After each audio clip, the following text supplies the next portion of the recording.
Fellow Ghanaians, I've come into your homes this evening to talk about a matter that has generated a lot of heat in our country these past few days.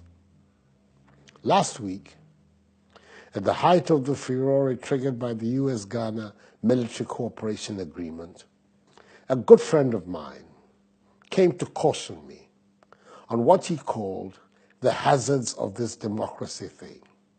He told me, just in case I needed reminding, that my predecessor as president, who had also been democratically elected, had chosen to avoid any possible controversy by signing and keeping secret some agreements. So why did I not follow this precedent, instead of exposing the nation to all the hazards of the past few days? My friend, no doubt, had a good point. Indeed, I acknowledge that there are many very well-meaning citizens who would have preferred the peaceful process of arguments reached behind closed doors to the furore of the past few days. Yet far from being daunted, I take what has happened not to be symptomatic of the hazards of democracy, but of a show of the strength of democracy in action. We're seeing, being displayed before our very eyes, not the triumph of disorder, but the value of openness in governance and of the need, the crucial need, for the people to be fully and accurately informed. You cannot claim to believe in democracy unless you have faith in the people, faith in their inherent goodness, faith in their capacity to make the right decisions, given the right information. It is this faith in the people that has shaped my entire political career, and it is this faith that propels me to lead an open and transparent government. I was fully aware of how such agreements had been handled in earlier administrations, but I decided that under my watch, any such agreements should be subject to the appropriate scrutiny of the people's representatives in Parliament, in consonance with the requirements of accountable governance and the teachings of the Constitution. After all, you, the Ghanaian people, had voted massively for change. Therefore, there was simply no way my government would ever keep hidden from you, the people, agreements of such a nature. I believe that the fallout from this decision only shows the growing maturation of our democracy. But for this decision to be open about this agreement, how else would we, the people of Ghana, have ever known that for several decades, Ghana has had defense and security cooperation collaborations with the United States of America? How else would we have known that in some instances we have provided them with facilities for the movement of personnel and equipment to help some of our neighbors who are facing security and health challenges? And how else would we have exposed the unspeakable hypocrisy of the fraternity of some frontline politicians who make a habit of running with the hares and hunting with the hounds, who secretly wallow in the largesse of the United States of America, while at the same time promote anti-American sentiments to a populist constituency? Submitting this agreement to open scrutiny now allows us to clear the unhealthy fog that has clouded our relations with the United States of America. The conduct of Ghana's foreign policy and its relations with the nations of the world has happily been traditionally above the passions of partisan politics, allowing for the normal differences of approach which will sometimes occur. Our foreign policy has been consistently bipartisan, and no successor government has found the need to tamper with any agreement of a non-commercial nature entered into by its predecessor. We respect the age-old norms of international diplomacy that when a country is accorded privileges and concessions to another, these are not removed or altered by a successor government, unless firstly, the conditions under which they were granted have been reversed, or secondly, there's proven evidence of abuse. My government came to know that Ghana had entered into a cooperation agreement with the United States of America in 1998, 2000, and under the government of my predecessor in 2015. We were satisfied that the conditions which necessitated the agreement, namely the creeping threat to the peace of the region, had not disappeared. If anything, the threat had increased, and therefore the need had arisen for continuing with our cooperation.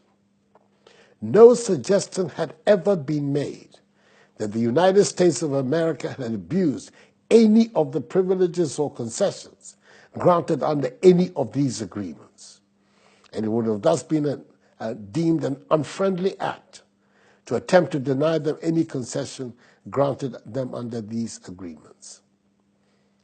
Fellow Ghanaians, above everything else, the crux of the matter is this. Ghana has built a formidable reputation for its contribution to peacekeeping around the world.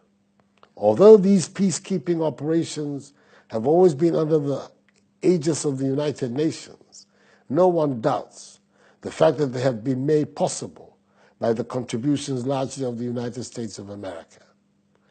The cooperation agreement which has subsisted, which we have approved, can only enhance the global effort to preserve the peace in our region.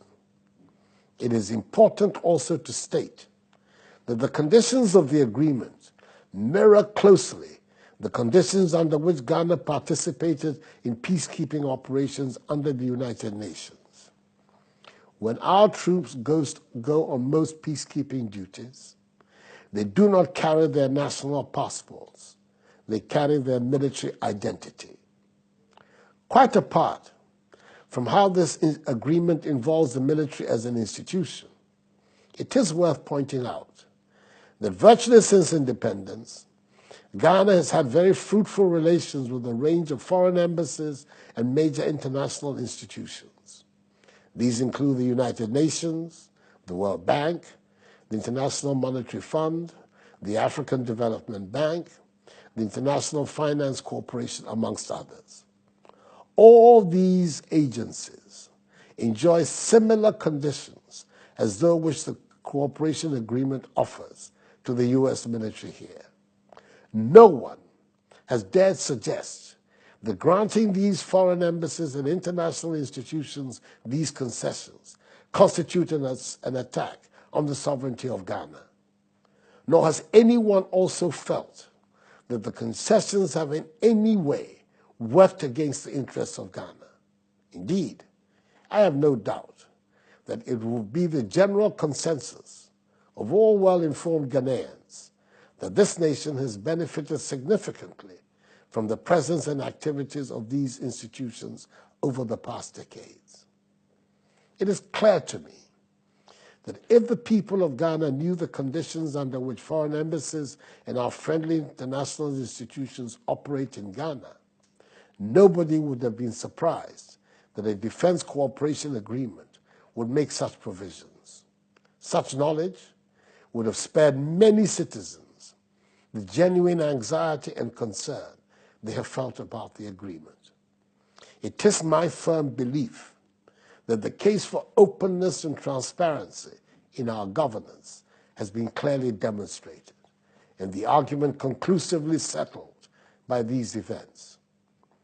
But we have to take issue with the frontline politicians who have sought to mislead the people in this blatant manner, and those who, for mischievous purposes, leaked the document destined for the scrutiny of Parliament prematurely to a section of the media, who then went on to describe it as a secret document. How could a document intended for the consideration of Parliament be described as a secret document?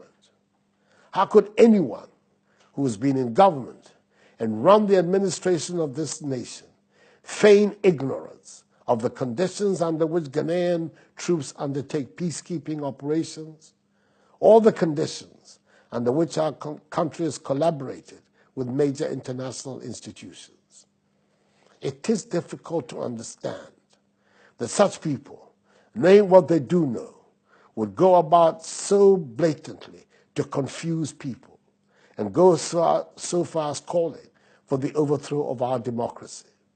A democracy that has become the beacon of good governance in Africa, a democracy that has survived for a quarter of a century and encompassed even the most irresponsible episodes of ill governance in a state of unity and stability, a democracy that has provided the framework for systematic developments in our social and economic welfare and assured us of the longest uninterrupted period of stable constitutional governance in our history?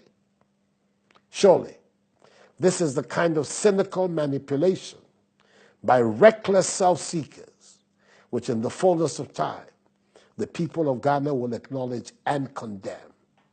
And I'm sure that as the facts become clear and widely available, and as the people come to terms with the evidence, they will reject the falsehood and deliberate attempts to destabilize our peaceful country. Truth is sacrosanct. So let me state with the clearest affirmation that Ghana has not offered a military base and will not offer a military base to the United States of America. Indeed, the United States of America has not made any request for such consideration. And consistent with our established foreign policy, we will not consider any such request. However, in consideration of the realities of our circumstances and the challenges to peace in our region in our time, we have deemed it prudent to continue the cooperation agreement with the United States of America. It is our firm belief that the agreement will help enhance our defense capability and offer an important layer of support in our common effort to protect the peace in our region. Fellow Ghanaians, let me conclude by saying how outraged I am by the defamatory comments from my political opponents, some of whose patriotism can be so easily questioned, that the sovereignty of this country has been sold by my government and myself.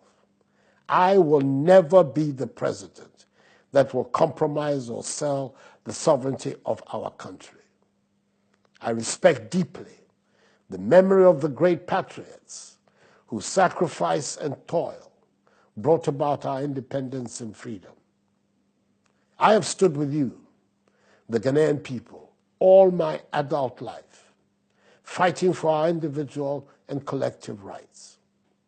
Everything I have done since assuming the great honor and privilege of serving you as President of the Republic demonstrates that I remain focused on building a self-reliant, free, prosperous Ghana, which will be able to make her own unique contribution to the growth and development of Africa and the world.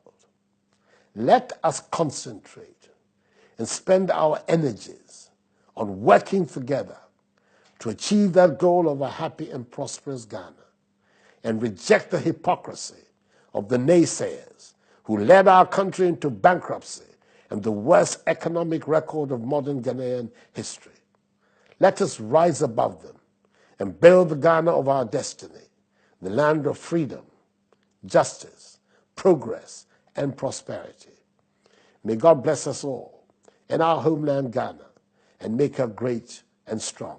I thank you for your attention. Good night.